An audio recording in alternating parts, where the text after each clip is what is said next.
Hello students. आज class +2 unit number 1 electrostatics के lecture number 45 में हम डिस्कस करेंगे सम मिसलेनियस प्रॉब्लम्स। जो अब तक हम टॉपिक्स कवर कर चुके हैं उनके बेस्ड सम प्रॉब्लम्स डिस्कस करेंगे अब इस लेक्चर में। जैसा कि आप देख रहे हो, फर्स्ट प्रॉब्लम है कि कंसेप्चुअल क्वेश्चन है। An electric dipole is placed at rest in a uniform electric field and released, how will it move.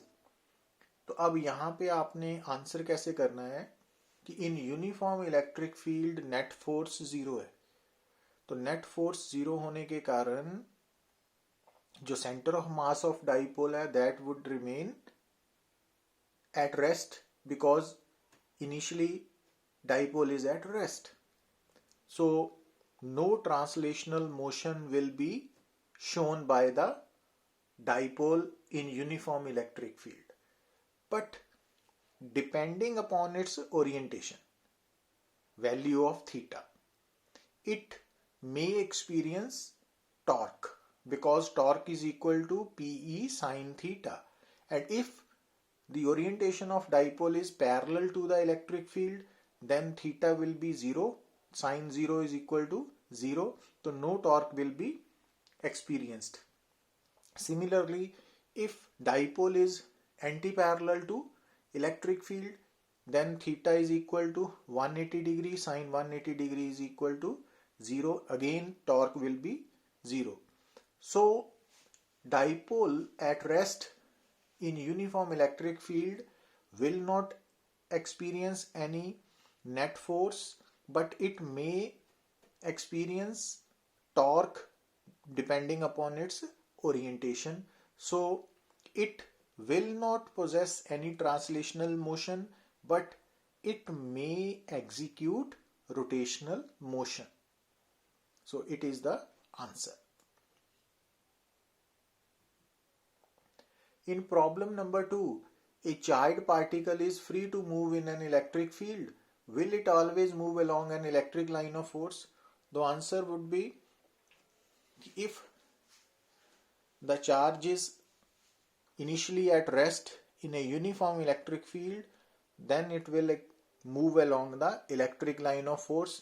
And if it possesses some velocity making some angle with electric field, then its path will not be the same as that of electric line of force. अब problem number 3 में देखिए आप क्या given है आपको। Two charges of magnitudes -2 q and +q are located at points a, 0 and 4a, 0 respectively. What is the electric flux due to charges through a sphere of radius 3a with its center at the origin? So given situation के accordingly हमें दो charges given है और उनके position coordinates भी given है, a, 0 and 4a, 0. और यहाँ पे हमने एक स्फीयर ड्रॉ करना है जिसका रेडियस है 3a बट सेंटर ओरिजिन है। तो ये स्फीयर आ गया ना। अब जब हमने स्फीयर ड्रॉ किया तो आपने क्या देखा कि इस स्फीयर के अंदर सिर्फ -2q चार्ज लाई कर रहा है, तो +q चार्ज इस स्फीयर के बाहर है। तो according to Gauss law electric flux linked with close surface क्या होगा, q enclosed by epsilon naught. अब यहाँ पे q एनक्लोज्ड कितना है, -2q, so -2q by epsilon naught will be the answer. Next है, a particle of mass 9 × 10⁻⁵ gram is kept over a large horizontal sheet of charge density 5 × 10⁻⁵ coulomb per square meter. What charge should be given to the particle so that it does not fall on release? तो ये situation है कि जो particle है वो plate के ऊपर है और अगर इसको रिलीज करने के बाद अगर ये नीचे नहीं आ रहा तो इट मीन्स ये इक्विलिब्रियम में है और जितनी डाउनवर्ड वेट है ग्रेविटेशनल फोर्स उतनी ही इलेक्ट्रिक फोर्स होनी चाहिए। और इलेक्ट्रिक फोर्स पार्टिकल पे कौन लगा रहा है?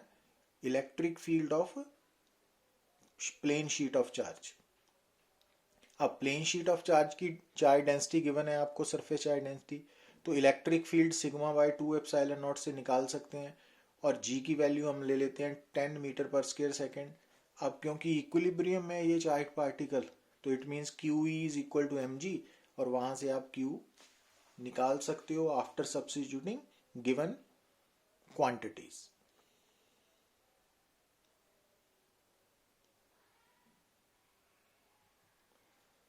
प्रॉब्लम 5 में आप देख रहे हो, in a certain region of space electric field is along z direction throughout and the magnitude of electric field is not, however, not constant but increases uniformly along the positive z direction at the rate of 10 raised to 5 newton per coulomb per meter। यहाँ पे however है। What are the force and the torque experienced by a system having a dipole moment equal to 10 raised to minus 7 coulomb meter in the negative z direction? तो statement के accordingly सबसे पहले हमने z axis draw कर ली। तो electric field की direction along z axis है, पर इस इलेक्ट्रिक फील्ड का magnitude along z axis very कर रहा है। तो rate of change of electric field along z axis कितना है? 10 रेज़ टू 5। उसको हमने लिख लिया करली ई बाय करली z, क्योंकि जो इलेक्ट्रिक फील्ड है उसका मैग्नीट्यूड विद z वेरी हो रहा है ना। अब जो डाइपोल है वो z एक्सिस पे लाई कर रहा है, पर उसकी डाइपोल मोमेंट जो है वो किस तरफ है? Along negative z direction. ये गिवन है, नेगेटिव z डायरेक्शन की तरफ है डाइपोल मोमेंट। अगर dipole moment along negative z direction है तो इट मींस डाइपोल के दो charges plus Q minus Q कैसे प्लेस्ड होंगे?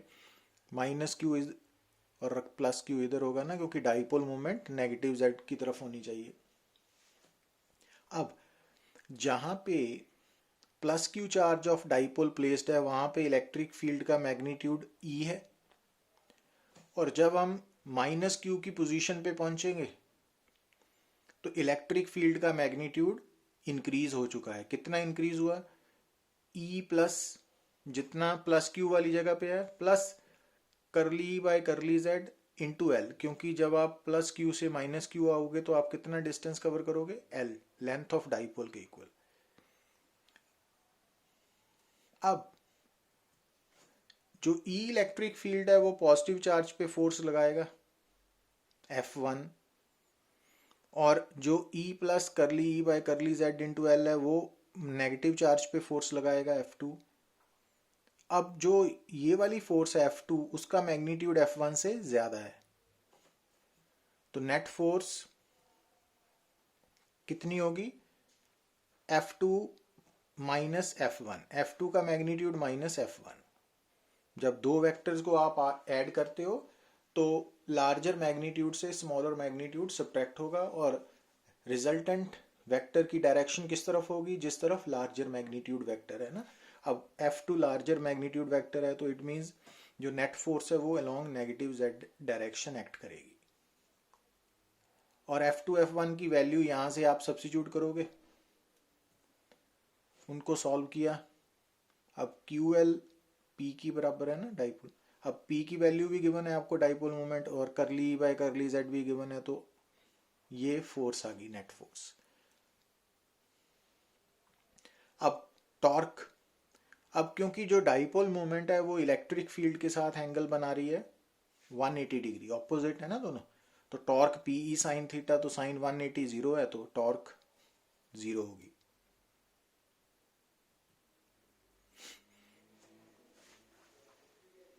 अब प्रॉब्लम 6 में आप देखिए कि a hemispherical body is placed in a uniform electric field E, what is the flux linked with the curved surface if field is number 1 parallel to base and number 2 perpendicular to the base. ये देखिए आप, ये hemispherical body है, तो जो base of hemisphere है वो plane surface है, तो इलेक्ट्रिक फील्ड फर्स्ट केस में पैरेलल टू बेस है।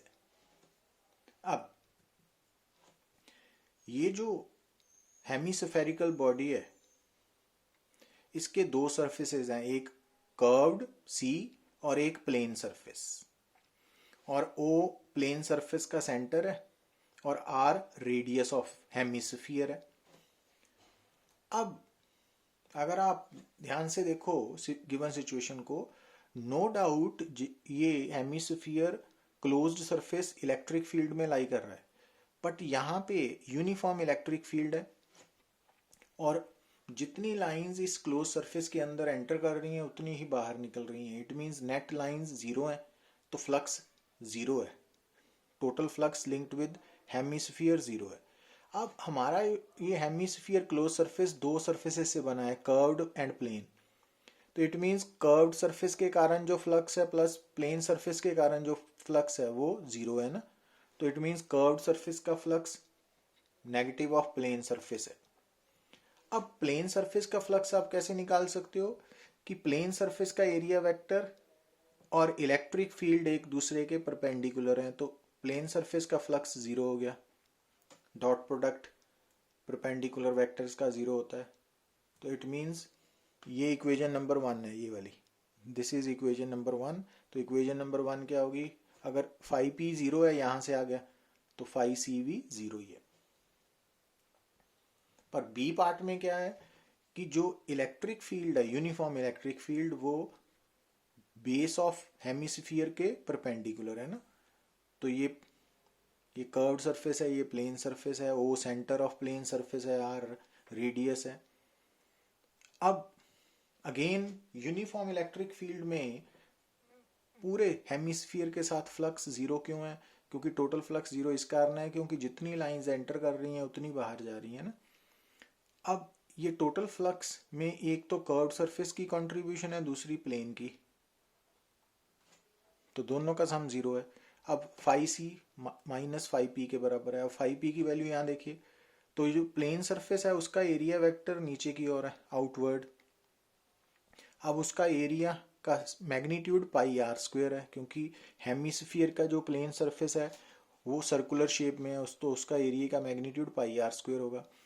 अब A vector and E vector opposite direction में है, तो E vector dot A vector में क्या होगा, कॉस 180 डिग्री -1, तो माइनस ई ए, और ए मैग्नीट्यूड कितना है, पाई आर स्क्वायर, तो ये फाई पी की वैल्यू आ गई।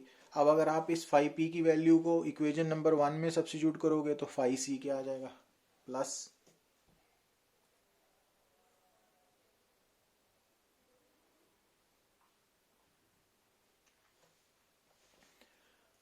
प्रॉब्लम 7 में आपको क्या गिवन है, plot a graph showing the variation of Coulomb force F and 1 by r square where r is the distance between two point charges। और हमें दो केसेस दिए हैं, एक में जो पेयर ऑफ पॉइंट चार्जेस है वो 1 मिली कूलम एंड 2 मिली कूलम है, और दूसरे में 2 मिली कूलम एंड -3 मिली कूलम है। तो यहाँ पे फोर्स ऑफ रिपल्शन होगी, यहाँ पे फोर्स ऑफ अट्रैक्शन होगी। अब इसको समझने के लिए, क्योंकि हमें कूलम्स लॉ के अकॉर्डिंगली एफ क्या है, के Q1 Q2 by are square, यहाँ के क्या है, कांस्टेंट ऑफ प्रोपोर्शनैलिटी। तो अब अगर दो पॉइंट चार्जेस के पेयर हमें गिवन है तो Q1 Q2 कांस्टेंट होगा, और K की वैल्यू मीडियम पे डिपेंड करती है, वो भी कांस्टेंट है गिवन मीडियम के लिए, तो K Q1 Q2 कांस्टेंट हो गया C। इट मीन्स जो कूलम्स लॉ है वो C बाय आर स्क्वेयर है, और C कांस्टेंट होने के कारण F inversely proportional to R square है। But F directly proportional to 1 by R square है, inversely proportional to R square है, directly proportional to 1 by R square है। अब अगर आप ये जो इक्वेशन नंबर 1 है इसको आप standard equation of straight line के साथ इक्वेट करो, तो जो y है वो f है, जो x है वो 1 बाय आर स्क्वेयर है, और m यहाँ पे क्या होती है, स्लोप, तो स्लोप क्या होगी, c के बराबर, और c की क्या है, k Q1 Q2। और अगर हम मान लें कि चार्जेस वैक्यूम में लाई कर रहे हैं तो स्मॉल के की वैल्यू 1/4πε0, जैसे हमने कूलम्स लॉ में डिस्कस किया था। और सी डैश यहाँ क्या होता है, इंटरसेप्ट, वो जीरो है। इट मीन्स अगर आप एफ एंड 1/r² के बीच में ग्राफ प्लॉट करोगे फॉर कूलम्स लॉ, तो वो स्ट्रेट लाइन आएगी विद पासिंग थ्रू ओरिजिन, क्योंकि इंटरसेप्ट जीरो है।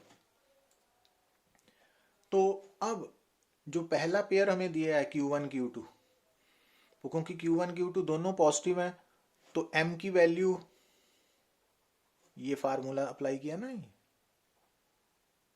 तो m की वैल्यू प्लस आएगी। मींस Q1 Q2 के लिए जो f एंड 1/r² ग्राफ है वो पॉजिटिव स्लोप का होगा पासिंग थ्रू ओरिजिन, और स्लोप इतनी होगी ना। और जो सेकंड पेयर है चार्जेस का हमें दिया, वहां पे स्लोप नेगेटिव आएगी। अब ज़्यादा स्लोप सेकंड केस में है बट नेगेटिव है, पहले केस में स्लोप पॉजिटिव है बट कम है। तो ये फर्स्ट केस के लिए स्लोप कम है पर पॉजिटिव है, सेकंड केस के लिए स्लोप नेगेटिव है बट ज़्यादा है। तो ऐसे ग्राफ बनेगा। अब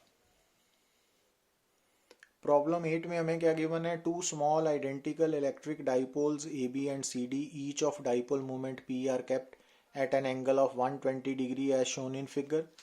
What is the resultant dipole moment of this combination? And if this system is subjected to electric field directed along positive x direction, what will be the torque, direction and magnitude of torque experienced by this dipole?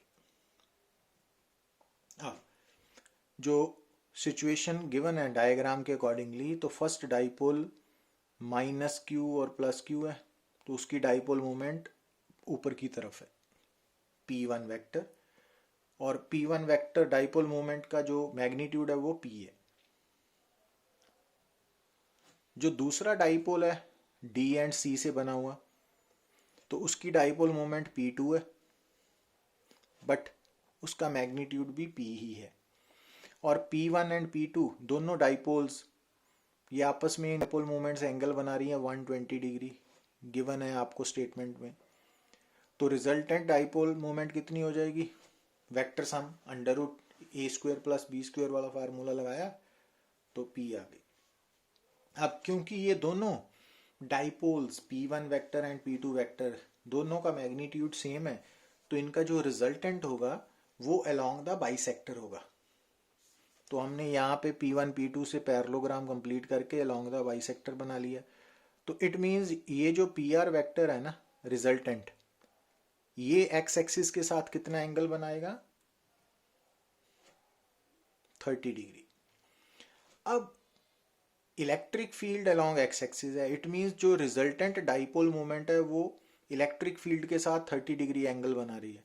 तो torque का magnitude क्या होगा, PE sin theta, तो half PE।